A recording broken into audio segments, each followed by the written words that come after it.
What do I need to change about my life to be happy? Classic question. I want to tell you a story, a parable. There's a guy driving in his car one night, and he's so unhappy. He hates his life. And he's not the spiritual person, but he's in the car and he prays to God. He says, God, I hate my life. Give me a new life. And wouldn't you know it, God responds to him and says, you want a new life? I got a new life for you. He says, great, give it to me. Hold on, it's for a price. The guy says, how much? God says, how much you got? The guy says, I got 20 bucks on me. God says, perfect, you're in luck. The price for your new life today is 20 bucks. The guy says, if I'll give you 20 bucks, you'll clean me out. You see the car I'm driving, it's almost empty. The gas is empty. I'm gonna have to refuel. I won't have gas if I give you all my money. God says, you know, that's a good point. You've got a car. The price for your new life just went up. It's $20 and your car. The guy says, God, if I give you my car, how am I going to get to work in the morning? God says, that's a great point. The price for your new life just went up. It's $20, your car, and your job. The guy says, if I give you my job, how am I going to pay the mortgage? Oh, a mortgage, that means you're a homeowner. You have a house. The price for your new life just went up again. It's $20, your car, your job, and your house. The guy says, God, if I give you my house, where are my wife and children going to live? God says,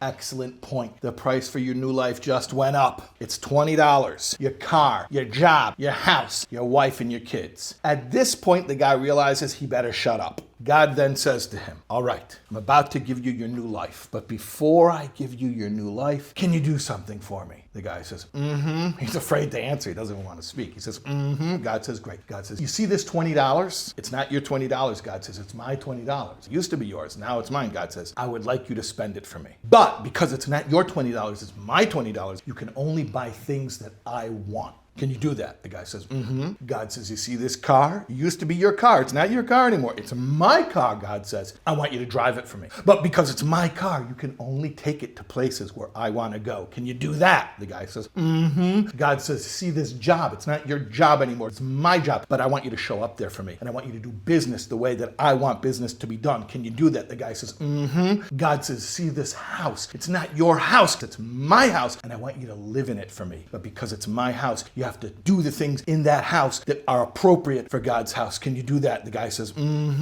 God says, you see this wife and children? They're not your wife and children. They're my wife and children. But I want you to live with them, and I want you to treat them the way that God's wife and children need to be treated. Can you do that for me? The guy says, God says, great. Then here's your $20. Here's your car. Here's your job. Here's your house. Here's your wife and your kids. And here's your new life.